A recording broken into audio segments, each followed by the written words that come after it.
ကျမဒီနေ့ဘာပြောချင်လဲဆိုတော့ကြိုတင်ပြီးတော့ကျမအရင်တစ်ခါလဲပြောခဲ့ပြီးသားပါเนาะဒါပေမဲ့လေအခုပြန်ပြီးတော့မှနောက်တစ်ချိန်ပေါ့เนาะဒါထပ်ပြီးတော့မှပြောတာပါဒုတိယအကြိမ်လားတတိယအကြိမ်လားတော့မသိပါဘူးကျမအရင်ပြောခဲ့ပြီးသားပါเนาะဘာလေးတွေတွေ့နေလဲဆိုတော့ကျမထဲမှာလည်းကျမတော်တော်လေးကြည်နေနေတွေ့နေတယ်ရွှေစုစာအုပ်စုဖို့အတွက်ပြီးဆိုပြီးတော့မှကျမတို့အရင်မဲတွေစုတယ်လို့ပဲခေါ်နေကြတာနော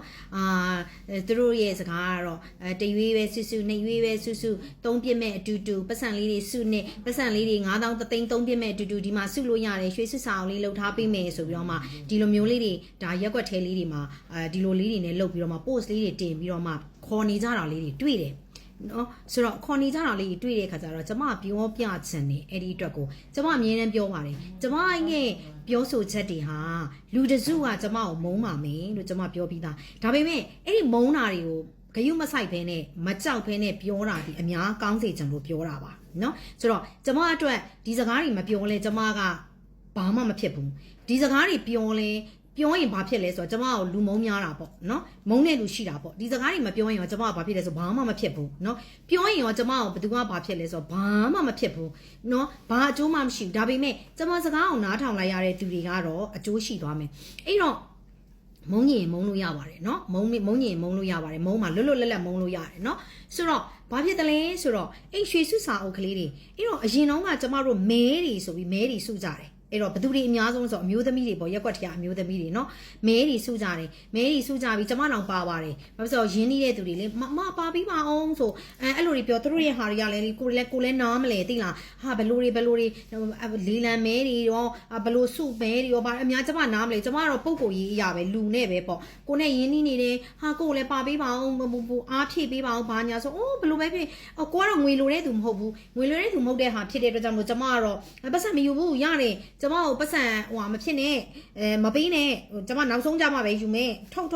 ်ကျမအမြတ်လည်းမပေးချင်ဘူးသူများကိုအမြတ်ပေးပြီးပတ်စံထုံရလောက်အောင်လဲကျမငွေမလိုနေတော့နောက်ဆုံးမှယူမယ်ဒါဆိုရင်အမြတ်ပေးစရာမလိုဘူးကျမကူညီတာလေသူတို့လည်းပါမယ်ဆိုအဲ့လိုပဲထဲကိုလည်းထုတ်မယ်ဆိုပြေးကိုထုတ်ကန်ဒီဆိုပြေးတဲ့လားကိုထုတ်ကန်ဒီဆိုပြေးတိန်းထောင်ချီเนาะအဲ့လိုမျိုးရင်းနှီးတဲ့သူတွေပဲ2ဦး3ဦးဒီလိုနဲ့ပါခဲ့တယ်ပေါ့เนาะအဲ့ဒါပါလဲဆိုဇရိတာပေါ့ကိုချင်းတရားပေါ့အဲ့တော့အဲ့မဲတွေကတော့လူတွေကတော်တော်များများလဲခံပြီးသွားပြီတော်တော်များများလဲအဲ့တော့အခုအဲ့မဲသမားတွေကပြေးကြရောအဲ့အချိန်မှာပြေးကြပြီးတော့မှတစ်နှစ်တန်ဒီနှစ်နှစ်တန်ဒီနဲ့ပျောက်သွားရောဟောပြီးရောဘာမှမဖြစ်တော့တယ်လို့ပဲပြန်ပေါ်လာတယ်เนาะပြန်ပေါ်လာဒီဘက်ကပါသွားတဲ့သူတွေဒါဘုံမပြတ်တဲ့သူတွေအခက်ခဲဖြစ်သွားတဲ့သူတွေဒုက္ခရောက်တဲ့သူတွေနဲ့ဒါဖြစ်တယ်သူတို့ကအချိန်တစ်ခုလဲရောက်ပေါ့သူတို့က line ပေါ်မှာတထေးเนาะပြန်ပေါ်လာကြတယ်เนาะဆိုတော့ဒါလည်းအကုန်လုံးသိပြီးဖြစ်ပါလိမ့်မယ်အခုလာပြီနောက်တစ်မျိုးရွှေစုစာအုပ်ဆိုပြီးတော့မှလာတယ်เนาะဆိုတော့ကျွန်မတိကြတစ်ခုပြောရရင်တော့ဥပဒေကြောင်းအရာလဲတရားမဝင်ဘူးနော်ရက်ွက်ထဲမှာရွှေစုစာအုပ်စုဖို့အတွက်ခေါ်နေတာတွေကဥပဒေကြောင်းအရပြောရမယ်ဆိုရင်တော့အဲ့ဒီဟာဒီတရားမဝင်ဘူးကျမတို့တွေကဒီရွှေဆိုတာတတ်တူတွင်လိုင်စင်ရှိမှရွှေလုပ်ငန်းကလုပ်လို့ရတယ်နော်ကျမတို့ရွှေဆိုင်တွေဖွင့်နေဆိုရင်ကျမတို့ကတောင်မြန်လိုင်စင်တတ်တူတွင်လိုင်စင်စသဖြင့်စီပင်လိုင်စင်စသဖြင့်ဒီလိုမျိုးအစိုးရစီမှာလိုင်စင်တွေဆောင်အခွန်တွေဆောင်ပြီးတော့မှရွှေဆိုင်တွေကျမတို့ရေဒနာဆိုင်တွေဆိုတာဖွင့်လှစ်ထားရတာနော်အဲ့တော့ဒီတိုင်းပဲရက်ွက်ထဲမှာဘာမှမဟုတ်ဘဲနဲ့လူတယောက်ကနေပြီးတော့မှကျမတို့တခါတည်းရွှေစုစာအုပ်နဲ့စုလို့ရတယ်ဆိုပြီးတော့မှခေါ်နေတာတွေဟာဒီဥပဒေကြောင်းအရာတရားမဝင်ဘူးနံပါတ်1အချက်သိထားဖို့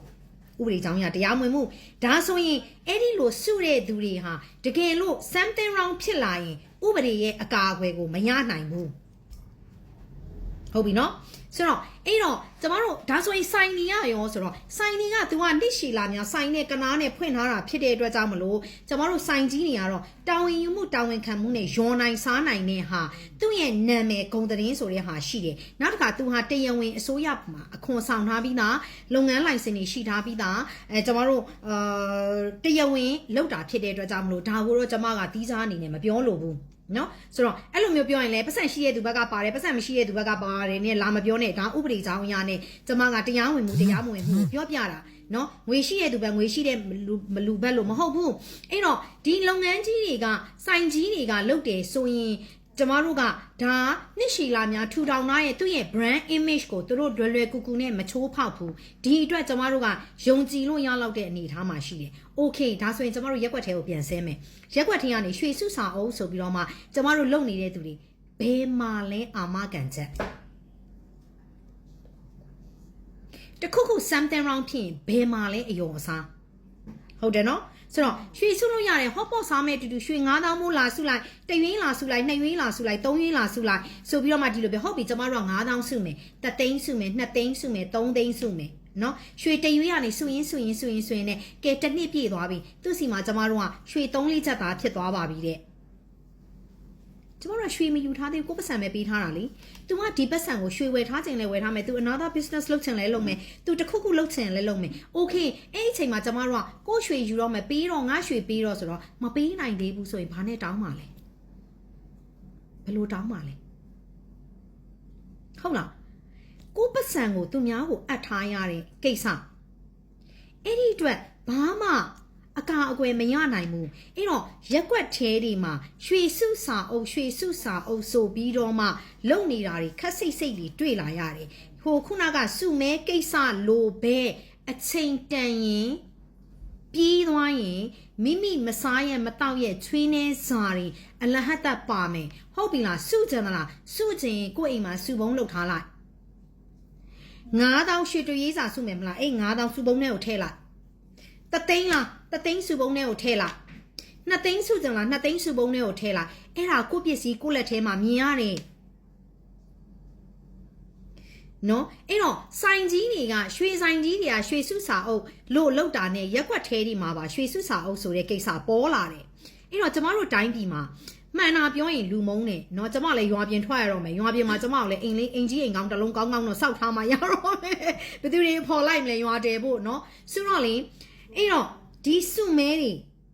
နော်နောက်တစ်ခါအခုရွှေစုစာအုပ်ဆိုပြီးနောက်တနည်းနဲ့ပေါ်လာပြန်တယ်ရွှေစုစာအုပ်တွေဒါတွေဟာတရားမဝင်ဘူးဘာမှ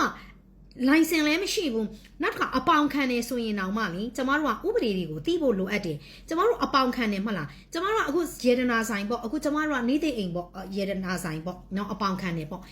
အပေါင်ခံမယ်ကိုစီမှာပေါ့အပေါင်ခံမယ်ဆိုရင်ကျမတို့ကအပေါင်လိုင်စင်မရှိဘဲနဲ့အပေါင်ခံလို့မရဘူးမြို့နယ်အပေါင်ဆိုင်ကတိသွားတယ်ဆိုရင်တရားစွဲလို့ရတယ်သူကဒီမြို့နယ်မှာအမိန့်ရအပေါင်ဆိုင်ဆိုပြီးတော့မှအစိုးရကိုသူကအခွန်ပေးထားပြီးတော့မှသူကဖွင့်လှစ်ထားတာဖြစ်တဲ့အတွက်ကြောင့်မလို့အဲ့ဒီမြို့နယ်ထဲမှာအခွန်မယူပဲအခွန်မဆောင်မဲနဲ့ဒီလိုမျိုးအပေါင်ခံတဲ့သူတွေကိုဒီအမိန့်ရအပေါင်ဆိုင်တွေကတရားစွဲလို့ရတယ်နောက်တစ်ခါဥပဒေကြောင်းအရာတရားမဝင်ဘူးအပေါင်ခံစားလို့မရဘူးကိုကနားလည်မှုနဲ့သာအချင်းချင်းဒီလိုမျိုးလုပ်ကြတာလေနော်ဆိုတော့လေကျမတို့ကဥပဒေတွေကိုကြည်ကြည်ညက်ညက်သိထားတော့မှဘယ်ဟာတော့ဖြစ်ကိုယ့်အတွက်အကာအကွယ်ရနိုင်တယ်ဘယ်ဟာတော့ဖြစ်ကိုယ့်အတွက်အကာအကွယ်မရနိုင်ဘူးဆိုတာသိရမှာအဲ့တော့ကျမတို့မြန်မာပြည်မှာအဲ့လိုမျိုးပြောရင်ဆဲမှာပေါ့နော်ဘာဖြစ်လို့ဆဲမလဲဆိုအဲ့လူဒန်းစားလုံနေတဲ့လူဒန်းစားတရက်ကကျမကိုမုန်းမှာပေါ့ကျမကိုဆဲမှာပေါ့ဂယုမဆိုင်ပါဘူးနော်ကျမကလေအဲ့တော့ခုနကပြောတဲ့စုမဲတွေကိုပတ်စံသူများလက်ထဲပေးရတာပြီးပြေးတာပဲเนาะမှန်ကန်တယ်ဆိုတာအင်မတန်ရှားပါတယ်เนาะနောက်တစ်ခါခုနကပြောတဲ့ရွှေစုစာအုပ်နောက်ထပ်ပုံစံတစ်မျိုးနဲ့ပေါ်လာပြီနောက်တစ်ခါမဲရောင်းတာအိမ်မဲကားမဲရောင်းတာ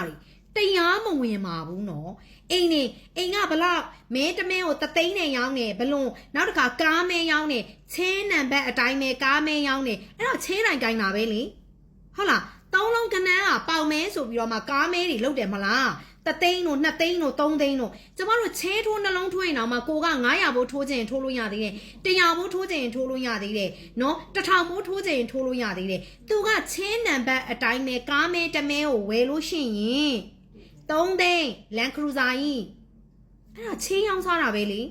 ဟုတ်လားအဲ့ဒါချင်းရောင်းစားတာပဲအဲ့တော့ဘာလုပ်လဲဆိုတော့နလေးပလင်းနဲ့လုံနေကြတာတကယ်တော့ဓာတွေကိုလည်းတက်ဆိုင်ရာတာဝန်ရှိတဲ့သူတွေကတင်းကြပ်အရေးယူပေးဖို့လိုတယ်ကားမဲတွေလုံနေတဲ့သူတွေဒီစုမဲတွေလုံနေတဲ့သူတွေဘာဖြစ်လို့လဲဆိုတော့သူတို့ကလည်းကြားဖြတ်နေပဲဒါကြားဖြတ်နေလုံနေတာနော်သူများရဲ့ငွေကိုခေါင်းစဉ်ပေါင်းစုံနဲ့အိမ်မဲကြားဖြတ်မဲဒါလဲနော်အိမ်မဲဆိုပြီးရောင်းထားတယ်နှစ်တည်သာကြာသွားတယ်အဲ့ဒီမဲကမဖောက်ပေးလို့အဲ့တော့ तू ကအိမ်မဲက3000လို့သတ်မှတ်ထားတယ်ဆိုပါစို့ဒီမှာ तू မှာ3000မရသေးလို့မဖောက်သေးဘူးအော် तू က3000သူ့လက်ထဲမှာရထားပြီးပြီလေ तू ကအေးဆေးဆေးပဲဟုတ်လားမပြည့်သေးရင်မဖောက်သေးဘူးအဲ့ဒါကြားဖြတ်နေအဲ့တော့အစိုးရကလည်းဓာတွေကိုလေတင်းကြပ်အရေးယူပေးဖို့လိုတယ်လူတွေလည်းသိဖို့လိုတယ်ဒီ